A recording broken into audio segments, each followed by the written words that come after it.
घुउदेगिरी सहर निकट में दुई गोटी दंता हाथी। दर्शक बंधु आपण माने छवि देखुंट घुउदेगिरी शंखसाही निकट में यह दुईटी दंता हाथी देखा मिली गत राति।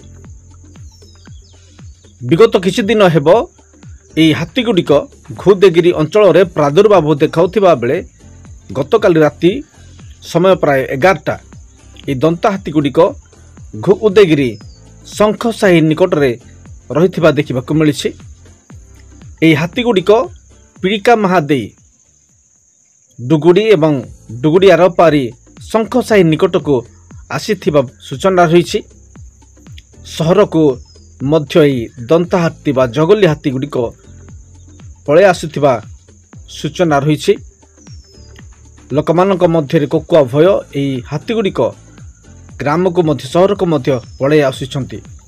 विगत दिन मानकरे किछि हाथी पल गुड़िक विभिन्न स्थान में प्रादुर्भाव देखा बेले वर्तमान सहर को मध्य आसुथिबा देखा मिली।